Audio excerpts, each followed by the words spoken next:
지금 현재 최혜병 특검법 입법 청문회가 실시 중이고 지금 이 시점에서는 제 뒤에 화면에 보이다시피 휴정 중인 거예요. 지금 잠깐 쉬고 있는 겁니다. 오늘 저 진상들 나왔는데 오늘의 지금 주인공들이죠. 저 사람들 중에 이제 박정훈 대령하고 지금 증인 중에 포병 제1대 대장을 제외하면 저 사람들은 지금 어떤 사람은 증인 선서를 하고 어떤 사람은 증인 선서를 안 하고, 근데 증인 선서 한 놈은 거짓말을 하고 증인 선서 안 한 놈은 끼어들고 이게 계속 반복되고 있는 거예요. 근데 증인 선서를 거부하는 저 모습들이 좀 애잔하더라고요. 그러니까 누가 봐도 찔리는 게 있다, 또는 내가 오늘 이 자리에서 거짓말을 할 거다라는 게 누가 봐도 뻔히 보이는 거 아닙니까? 거기다가 증인 선서를 거부하고 나서 증인 선서는 하지 않겠지만 증언은 하겠다. 그렇게 해서 그 증언 중에 거짓말을 하게 되면 벌을 안 받는답니까? 똑같아요. 결과는 똑같은 거예요. 근데 왜 저런 식으로 비합리적인 행동을 하는지는 모르겠지만 정말 국민들 스트레스 받게 하는 겁니다. 그 오늘 나왔던 이시원이는 일관되게 답변할 수 없다 이 이야기를 합니다. 자기가 뭐 공수처에 재판 중에 있고 수사 중에 있어서 답변할 수 없다는 식으로 그냥 뻔한 말을 계속하니까 사실 정청래 의원한테 야단을 많이 맞았습니다. 그런데 이렇게 하다 보니까 저게 사실은 저걸로 커버되지 않는다. 저렇게 해봤자 네가 거기서 빠져나갈 수 없다. 그리고 이시원 자체가 저렇게 대답을 못하는 것 자체가 국민들이 보기에는 제가 가장 뭔가를 많이 숨기고 있구나, 이 모습을 보여주고 있는 거죠. 지금 저 두 명의 화상들 있죠. 저게 윤석열의 참모들이었습니다. 임기훈 지금 저 국방대학교 총장으로 간 임기훈이 당시에 이제 국방비서관이었잖아요. 부서가 다른 거지. 국방비서관은 안보실에 있고 이시호는 사실상 대통령 직속의 공직기관 비서관에 좀 가깝고, 그렇다 보니까 얘네들 둘이가 윤석열의 경로를 뒷받침하는, 경로로 끝난 게 아니라 윤석열의 어떤 여러 가지 것들 중에 심부름했던 두 명의 대표적인 모습들이죠. 맞아요. 지금. 근데 저런 애들이요, 윤석열이 보좌했어요. 임기훈 표정만 보세요. 정말 찌질하더구만. 아니, 박정훈 대령도 재판받고 수사받는 거는 마찬가지인데 떳떳하게 증인 선서하고 다 나와서 하잖아요. 꿀리는 게 있는 사람, 오히려 정부 측에 있었던 사람들이 말을 못한다는 겁니다. 예. 그러니까 이런 건 있어요. 사실 지금까지 청문회에 나왔던 것이 말하는 바는 여러분들 아시겠지만 무슨 진실이 얼마나 드러나겠습니까? 박정훈, 이용민 정도를 제외하고 나면. 그런데 문제는 이것은 최혜병 특검법으로 가는 일종의 징검다리 같은 거예요. 네, 절차 중에 하나죠. 그러니까 이래서 최혜병 특검법이 필요하구나라고 국민들이 공감하시면 되는 거예요. 여기서 진실이 밝혀졌는데 안 밝혀졌는데는 우리가 논할 단계가 아니라는 말씀을 드리는 거예요. 거짓말 하니까 이거 강제 수사로 가야 되겠구나. 예. 근데 진짜 그 법사위원들 저는 굉장히 잘 뽑았다고 생각이 드는 게요. 한 구석도 그냥 넘어갈 수가 없어. 더군다나 팀플레이 잘하고 있고 팀플레이. 7분 주어진 질의 시간 있잖아요. 여기에 부족하면 정청래 위원장이 다 보완을 해주는 거예요. 예. 말 안 들으면 잠깐만 증인해, 너 밖에 나가 있어 이렇게 해도. 네. 진작 이렇게 할 수 있었는데 왜 그동안은 이런 모습을 볼 수 없었던 걸까 하는 아쉬움이 솔직히 계속 생기더라고요. 예. 그러니까 저 증인들 중에서 오늘 김계만이는 오후에 화상 연결한다고 그랬었죠. 했나요? 우리 방송 중이어가지고. 아니요, 아직 안 했어요. 제가 방송 들어오기 전에는 안 했는데 이제 남북 상황이 안 좋아서 지금 못 온다 이렇게. 똥풍선 경계해야 되는 뭐 그런 건가? 거니까요. 네. 그리고 신원식이는 출국을 했습니다. 루마니아, 폴란드로 지난 6월 17일에 출국을 했는데 사실 청문회 열리기 전에 이미 일정이 잡혔다는 게 확인이 돼서 약간 합법적으로 빠져나간 거죠. 네. 자, 그거예요. 국민의힘이 없으니까 청문회가 굉장히 쾌적하다고 말씀드리는 이유는 중간에 끼어드는 국민의힘 없지, 쉴드 쳐주는 놈 없지, 일관되게 법사위원들이 몰아붙이니까요. 자잘하게는 나오는 것들이 꽤 있습니다.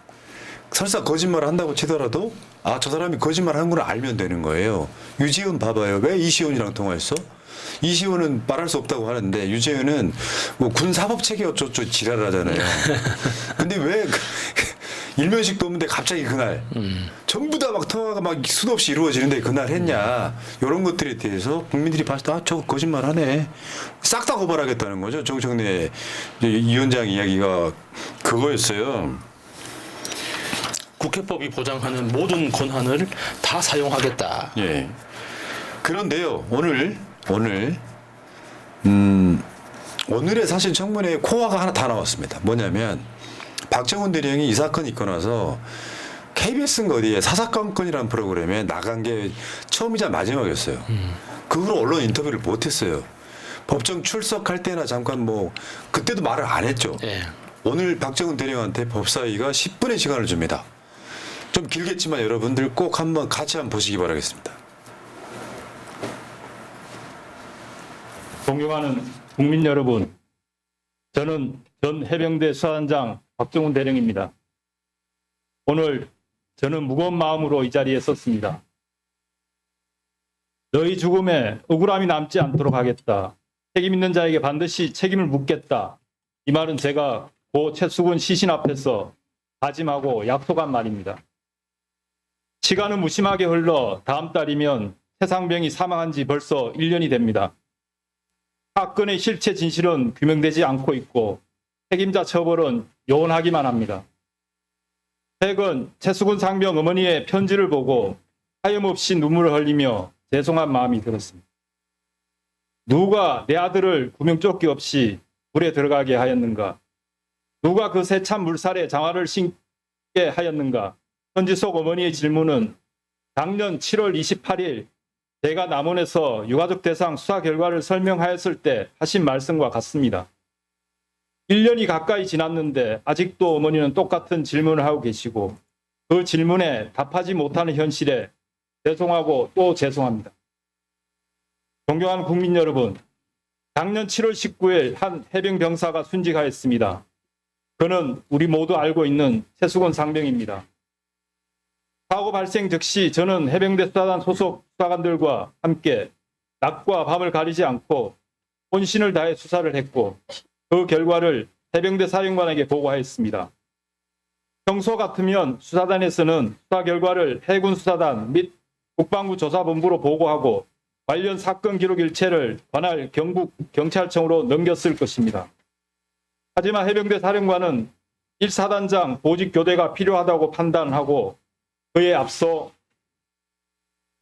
저에게 수사 결과를 직접 총장 및 장관께 보고하라고 지시했던 것입니다. 실제로 7월 30일 16시 30분경 장관 보고 시 제가 먼저 수사 결과를 보고하고 당시 배석하였던 모든 인원들이 밖으로 나간 후 약 15분간 사령관이 장관을 독대하면서 사단장 후속 인사 등에 대하여 보고하였습니다. 보고는 순조롭게 마쳤고 이제 절차대로 언론 브리핑, 사건 서류 2첨만 하면 되었습니다. 하지만 7월 31일 12시경 장관 보고 후 하루도 지나지 않아 언론 브리핑이 취소되고 모든 것이 혼란스럽게 되었습니다. 그리고 이전에는 알지 못했던 국방부 법무관리관이 저에게 전화하여 사건 인계서를 보내라, 대명, 혐의자, 혐의 내용을 빼라, 수사라는 용어를 사용하지 마라 라는 등 이해할 수 없는 말을 하였습니다. 사령관 역시 혼란스러워하였습니다. 그런 사이 같은 날 17시경 사령관이 저를 집무실로 불렀습니다. 제가 사령관에게 물었습니다. 도대체 국방부가 왜 그러는 것입니까? 사령관은 저에게 오늘 오전 11시경 대통령이 수석 보좌관 회의에서 국방비서관으로부터 1사단 사망사고 관련 보고를 받으면서 이런 일로 사단장을 처벌하면 대한민국에서 누가 사단장을 할 수 있겠느냐며 경로하였다고 했습니다. 대통령이 국방과 관련하여 이렇게 화를 낸 적이 없다고도 했습니다. 그래서 제가 사령관에게 대통령께서 잘못 보고받으신 것 같습니다. 왜 사단장을 처벌하려는 것인가 라는 질문이 맞는데 왜가 빠진 것 같습니다. 제가 국방부에서 지시하는 대로 하였을 때 예견되는 문제점을 정리하여 보고드리겠습니다라고 하였습니다.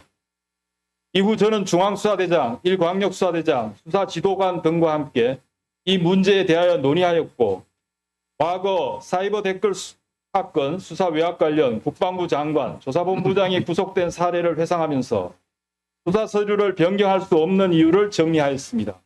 언론에서 이미 공개된 고 상병 최수군 익사 사건의 관계자 변경 시 예상되는 문제점이라는 문건입니다.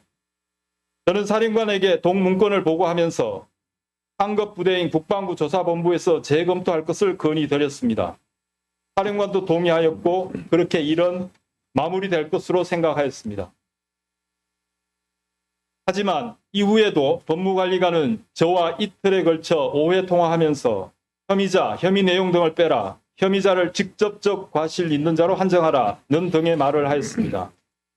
이제 와서는 법무관리관은 단순히 의견 제시를 하였다고 하지만 단순한 의견 제시라면 왜 이틀에 걸쳐 5회씩이나 통화할 이유가 없습니다. 심지어 법무관리관 또 자신의 발언이 위험하다고 느꼈는지 외압으로 느끼십니까? 라고 묻기도 했습니다. 국방부의 수사 외압은 사령관에게도 가해졌습니다. 이미 언론 보도된 것과 같이 하관과 군사보좌관, 법무관리관들이 사령관에게 확실한 혐의자는 형사처벌, 지책임자는 징계로 하는 것을 검토해달라. 7월 30일 장관 결재는 중간 결재로 하고 장관 귀국 시 재보고하라.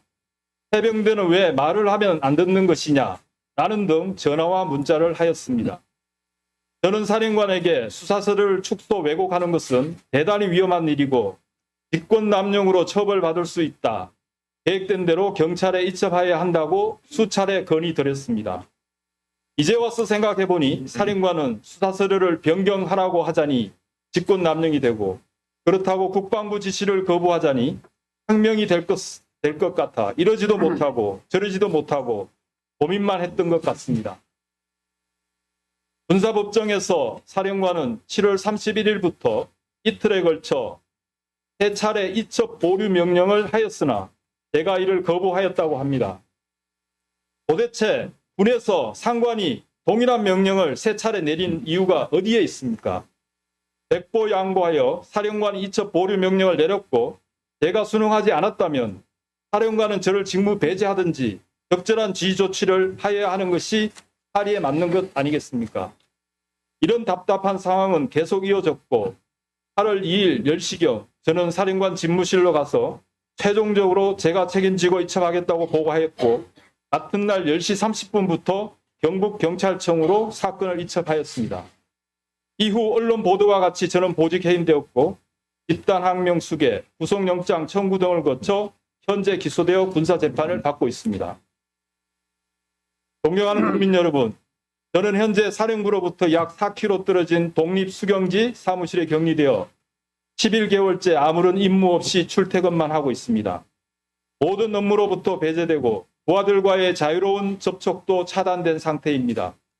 한 개인이 국가 권력을 상대로, 그것도 최고 권력을 상대로 이렇게 버틴다는 것은 기적 같은 일입니다. 매일 죽음 같은 시간을 보내면서도 제가 참고 견딜 수 있는 힘은 오로지 국민 여러분들의 지지와 응원이 있기 때문입니다. 이 자리를 빌려 진심으로 감사드립니다. 또한 더 멀리 백령도에서 김포, 포항 및 제주도까지 전후방 각지에서 자신보다 해병대와 국가를 위해 헌신하는 대다수 해병대 전우 여러분들께 진심으로 죄송한 마음을 전합니다. 본의 아니게 해병대 명예가 실추되고 국민들로부터 조롱거리가 되는 모습에 너무 가슴이 아픕니다. 제가 사랑하고 청춘을 보낸 해병대가 어쩌다가 이렇게 되었는지 감히 국민 여러분께 청원합니다. 제가 아는 대한민국 해병대 대다수 지휘관들은 자신의 안위보다 부하를 살피고 솔선수범하며 책임을 다하는 충성스러운 해병들입니다. 부디 정의로운 해병대가 제자리를 찾도록 격려와 응원 부탁드립니다. 끝으로 한 말씀만 더 드리겠습니다. 이번 사건은 단순히 한 병사의 죽음에 대한 문제가 아닙니다. 내가 80평생을 살아보니 힘 있는 놈들 다 빠져나가고 힘 없는 놈들만 처벌받더라. 이 말씀은 수근이 할아버지가 수사 결과 설명을 하던 제게 하신 말씀입니다. 마치 성견 지명이 있으신 것처럼 대한민국은 법치국가입니다. 법 앞에 모든 국민은 평등합니다.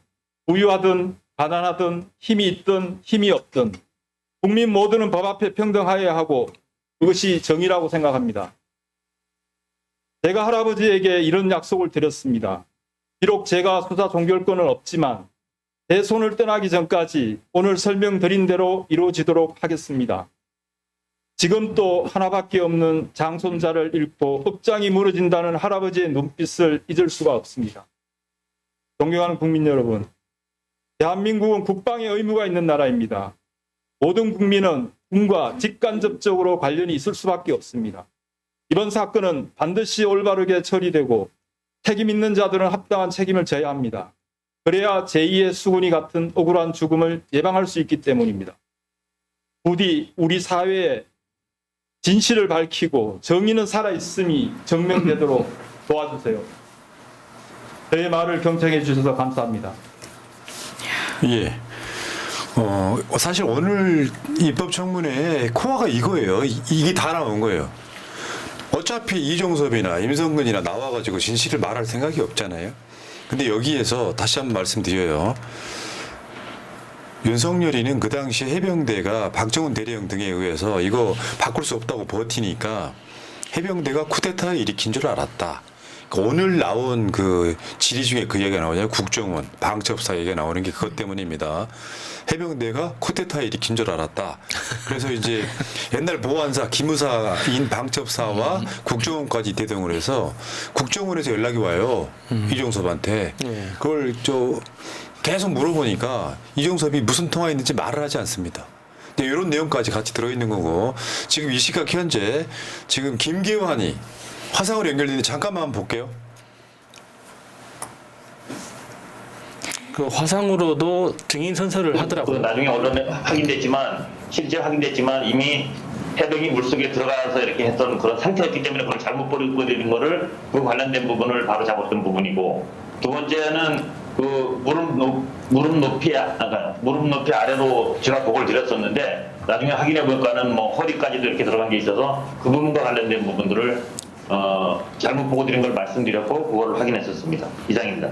그래 장관이 그 보고서에 대해서 최종적으로 박정훈 대령한테 단장한테 수고했다고 하면서 격려를 했나요?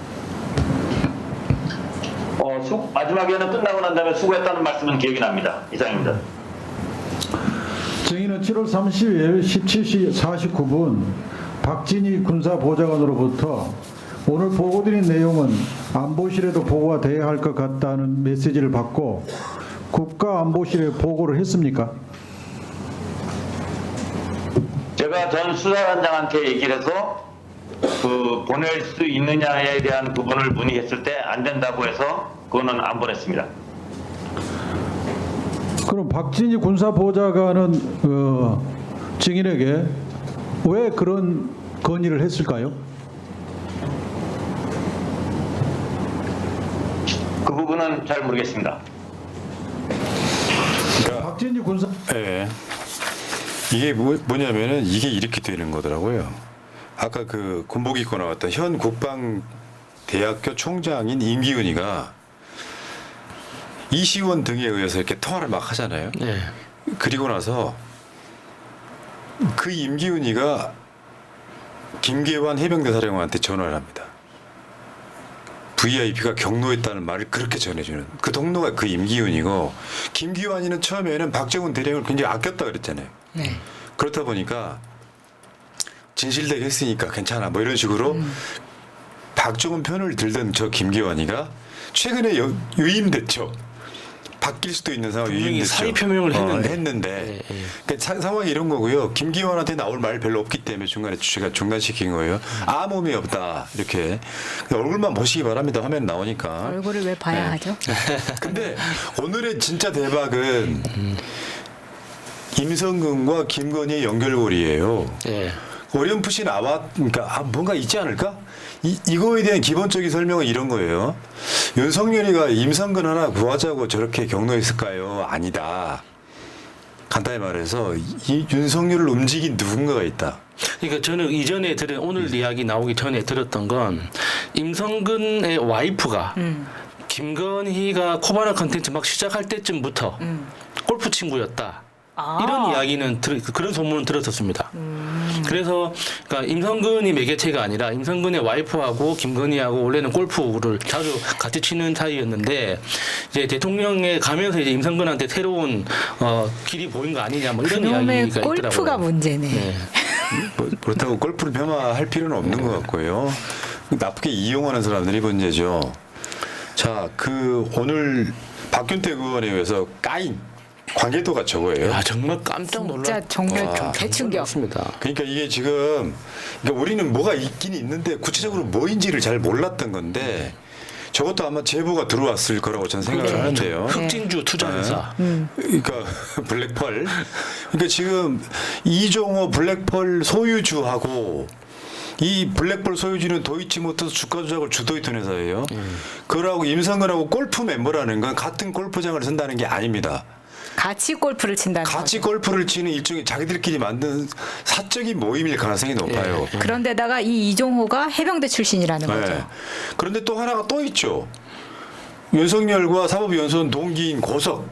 저번에 선거 나갔다가 부승찬 의원에 의해서 떨어진 저 고석이 또 임성근하고 또 만나는 관계가 이렇게 이루어지는. 그러니까 공식 라인에 있지 않은 하지만 군사대학교 어딥니까 저기 육군사관학교 출신의 고위직을 지낸 저기 있는 사람이 뭐 비선으로 개입했다.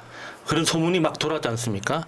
그 사람으로 유력하게 추정되는 사람이 고석이죠. 그러니까 네. 다시 밑자락은 윤석열이가 임성근 하나 구하자고 지금까지 나온 통화 내용만 해도 어마어마하게 전화를 했대잖아요. 본인이. 그러면 윤석열이 수행해야 될 미션이 있었던 거야. 자기 의도로 임성근을 구하기를 한 게 아니라 꼭 구해야 돼. 꼭 구해야 돼. 이거 당신 대통령이잖아.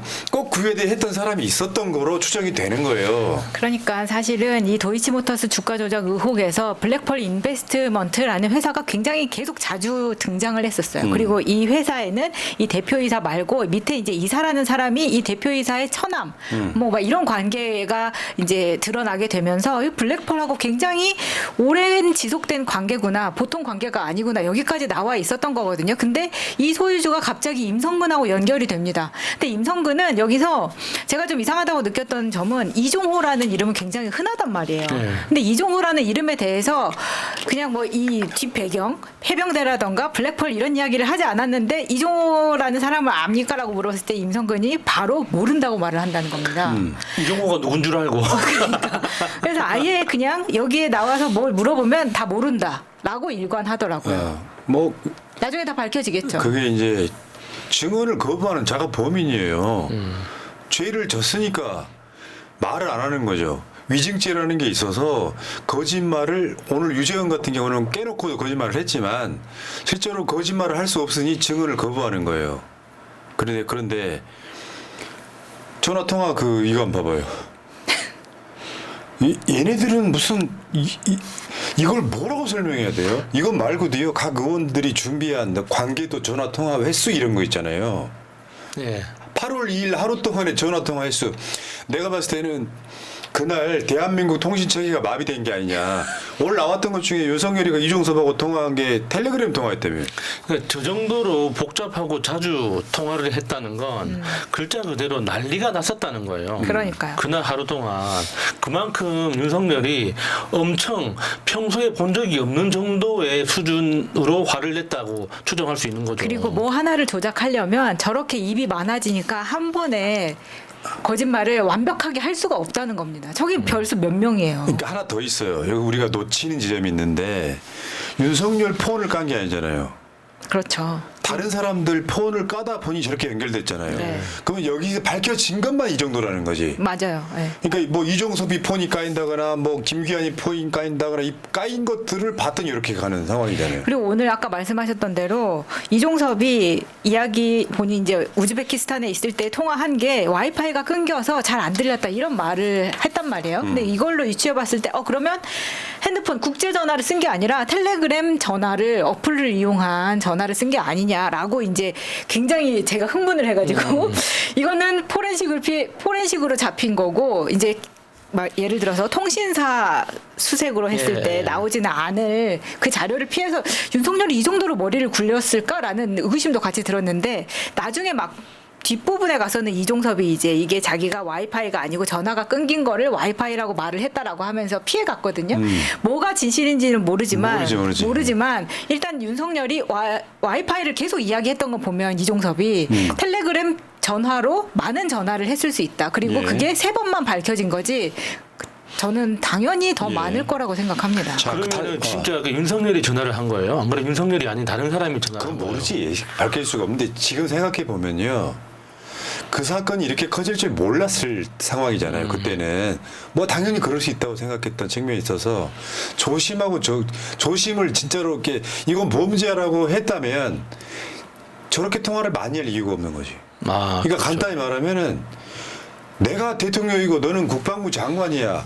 나는 대통령이고 너희는 그냥 일반 뭐 군인이야. 이런 마인드로 막 질렀을 가능성이 매우 높아 보이고 지금에 와서 그게 문제가 되는 거죠. 불법인 줄을 모르고 막 질렀던 게 아니까 나는 대통령도 아니고 왕이야. 왜 내 말 안 들어? 해병대 이 새끼들 그 쿠데타 일으킨 거 아니야? 야, 저 방치업사 국정원 다 알아봐 이렇게 되는 상황이었던 것 같아요. 그게 또 하나의 시나리오를 제시를 한다면 그 군사법원법 개정이 이게 이루어진 지가 얼마 안 됐습니다. 그러니까 그 이하람 중사 사건 이후로 이제 그 개정이 됐기 때문에 원래는 군에서 생긴 사고는 군 검찰이 수사를 하고 민간에서 생긴 건 당연히 민간에서 검찰로 입건을 하잖아요. 그러니까 윤석열은 거기까지만 알고 있는 거예요. 근데 군에서 사망 사고가 생겼는데 민간 경찰이 이첩했대. 이런 무식한 새끼들 내가 다시 제대로 자리 잡아줘야겠구나. 내가 고쳐줘야겠구나. 야, 널 일 똑바로 안 해? 군에서 일어난 사고를 왜 민간 경찰이 이첩하니? 다시 갖고 가. 이렇게 한 거 아닌가. 오늘 진짜 주연은요 박정훈 대령이 아니고 내가 봤을 때는 김규현 변호사, 김정민 변호사예요. 중간중간에 법적인 해석을 정청래 위원장이 시켜요. 이야기해보라고. 그러니까 제가 봤을 때 오늘 여론은 아 거짓말 하고 있구나. 그 수사권이 있었네 없었네부터 들어가잖아요. 그거 다 논리적으로 반박을 해줍니다. 자, 근데 아까 주가 조작 그걸 다시 한번 들어가 보면 그 이종호가 관련된 사건이 이거예요. 주가 조작 사무실 이종호가 소유주로 있는 블랙펄 인버스트먼트에서 나온 게 저거예요. 김건희라고 파일이 따로 있었어. 저건 뭐냐면은 사실 이 사건 누구나 다 알고 있습니다. 김건희를 위한 주가 조작이었다. 나머지 다 손해봤다. 그리고 저번에 말씀드렸던 이게 2차 작전, 1차 작전의 손해를 봐. 윤석열이는 대선 때부터 1차 작전 때 손해를 보고 나왔다고 일관되게 거짓말을 합니다. 근데 2차 때 주가 조작해서 돈을 벌었죠. 21억 넘게. 번 거는 2차 때 번. 최근에 나온 보도가 이겁니다. 김건희 2차 작전 뭉친 진술서. 저것이 이제 김건희가 유일하게 검찰 조사에 응했다라고 하는 자기 자신이 쓴 진술서예요. 그런데 여기에서는 공소시효가 남아있는 2차 작전은 아예 안 들어갔다. 그래서 그 주가 조작 핵심이 등장한다라고 하는 그 핵심이 바로 블랙펄 인베스트먼트다 이렇게 보시면 되고. 저 블랙펄 인베스트먼트가 엄청 큰 회사가 아니기 때문에 그 안에서 실무하는 사람들은 엑셀 파일에 이거를 누가 언제 팔고 언제 사고 이거를 엑셀 파일에 쭉 정리를 해놨던 게 이제 나왔다는 거죠. 자, 그래서 김건희 모녀는 도이치모터스로 최소 23억의 수익을 올렸더라. 최소. 야, 이렇게 되면은 이게 만약에 최혜병 사건과 진짜 연관이 있는 걸로 드러나면 저거 어떻게 해야 돼? 진짜 대박. 광화문에 매달아야지. 진짜 매달아야 돼. 진짜 이거는 무슨 법으로 다스려야 될지 감이 안 잡히네요. 이건 진짜 대한민국이 총체적으로 김건희 하나 때문에 얼마나 망가졌어요. 국책 사업인 양평 서울간 고속 국도의 종점을 바꿔버립니다. 그러니까 옛날부터 하던 버릇인 거예요. 야, 검찰총장으로 있으면 기업들이 갖다가 협찬금 막 갖다 바치는 걸 안 거지. 주가 조작을 해도 남편이 검사하면 수사를 안 한다는 걸 안 거지. 그러니까 대통령에 당선되자마자 인수위 때부터 고속도로 종점 바꾸잖아요. 그리고 관저 공사를 핑계로 해가지고 관저로 안 들어가서 사저라고 할 수 있는 아크로비스타 지하에 코바란 콘텐츠 사무실에서 사람들 접견을 했잖아요. 공사가 끝났다고 보도가 나오는데도 몇 달 동안 안 들어가는 안 사이에 들어갔죠. 최재형 목사 같은 사건이 일어난 거예요. 근데 만약에 해병대 사건에 김건희가 사적으로 개입을 했다면 이건 어마어마한 대박 사건. 그러니까 지금 다 대박이야. 윤석열 대통령 된 것 자체가 대박이야. 근데 이 사건은 저는 대한민국의 보수라고 하는 정권이 전립이 들어온 정도 사건이라고 저는 확신합니다. 한 가지 아쉬운 게 사실은 지난 촛불 혁명이라고 부를 수 있었던 게 유혈 사태가 전혀 없었기 때문에 굉장히 어떻게 보면은 밖에서 보면은 과격해, 이 사람. 그런 혁명이었잖아요. 근데 이번에는 진짜 우리도 뭔가 피해 혁명을 한 번쯤은 겪어야 이런 대통령이 다시 나오지 않지 않나. 예. 어떻게 손가락이라도 앙 이렇게 깨물어요? 어떻게? 저는 정말 단두대 추천합니다. 네. 자, 그다음에 이런 것도 있어요. 지금 법이 만들어지고 있고 통과 진행 중일 때 압수수색을 할 수 있도록 하는 그게 뭐냐면 대통령실 압수수색을 해도 트집 못 잡게 하는 세부 규정을 추가하겠다는 거예요. 왜? 그러니까 이게 그 특검 준비 기간에 특검을 그 준비하는 기간에 수사를 못한다는 어떤 이런 논리가 만들어지면 대통령실에서 버틸 수 있는 핑계거리가 되기 때문에 이게 시간 때문이잖아요. 지금 이제 그 최 해병이 사망한 날이 7월 19일인데 그러면 7월 18일 밤 자정까지만 그 증거 그 통신 기록이 보존된단 말이에요. 그러니까 이제 그 시간을 확보하기 위해서 만약에 지금 7월 초에 본회의에서 최혜병 특검이 통과된다고 하더라도 그러니까 이게 거부권하고 왔다 갔다 하면은 또 2주 지나잖아요. 그러면 7월 14일 넘어가지 않습니까? 그러면 일주일도 안 남는단 말이에요. 그러면은 가장 타이트한 경우의 수를 가지고 스케줄을 계산을 해봐도 이 특검 준비 기간 30일이 포함되면 이게 증거 보전 기간이 넘어가 버리는 거예요. 예, 그러니까 대통령실에서 그 꼼수를 가지고 방어할 수 있기 때문에 그거를 차단하자 미리 제안을 한 거죠. 그러니까 이제 거기까지가 윤석열의 대가리고 민주당은 이 최혜병 특검법을 윤석열이 거부권 행사할 걸 알고 있습니다. 결국에는 하나 더 던질 거예요. 지금 김건희 특검에 관련된 입법청문회도 열릴 가능성이 높다고 하죠. 그러면 거부권 행사를 그때 하면 저는 민주당은 더 이상 법 통과시키고 이런 거 안 할 거예요. 가장 큰 법을 통과시켜야죠. 윤석열 탄핵이요. 그러니까 사실 이렇게 막아내면 뭐 어차피 국회에서 108석 있으니까 그거 못할 거야라고 생각하는 게 윤석열의 대가리. 민주당 입장에서는 그래 거부권 행사해봐라. 쉽게 표현하면 덫을 놓고 있는 상황. 그 과정에 이르기 위해서 지금 제 뒤로 보이는 이런 청문회가 열리고 있는 것이라고 보면 되겠습니다. 이걸 읽을 줄 알아야 대통령이 되는 거라고 보고요. 아무튼 김건희로 추정되는 인물에 의해서 대한민국이 총체적으로 망가지고 있더라. 그리고 오늘 청문회가 끝나고 나면 최혜병 특검법이 법사위 통과할 겁니다. 그리고 지금 방송 3법 등 과방위가 올린 것도 통과를 할 겁니다.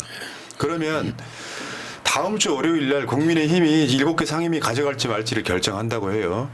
안 가져가면 다 가져오면 좋고. 그렇죠. 가져와서 들어오게 되면 이 부분은 최대한 빠른 시일 안에 본회의 통과해서 땅땅땅 할 거고 그거 왜 그러냐면 7월 19일이라고 하는 통신 기록 삭제 때문에 윤석열이가 또 한 15일 안에 또 거부권 행사해야 되잖아요. 그러면서 국민의 분노 지수는 높아지는 거고 오늘의 코어는 임성근 구하기에 김건희의 연결고리가 나왔다는 거예요. 다른 건 다 지금 나오고 있는 사람들 이야기는 참고 사항이거나 거짓말하고 있는 정도의 이미지일 뿐이라고 저는 생각을 해요. 이게 언제 끝날지 모르겠는데 실시간 숫자도 턱없이 적게 들어오는 상황이긴 합니다만 국가와 민족을 위해서 여러분들 청문회 보십시오. 그리고 나중에 끝난 뒤에 여러분들 우리 방송 보셔도 됩니다. 네. 자, 1부 마칠게요. 자.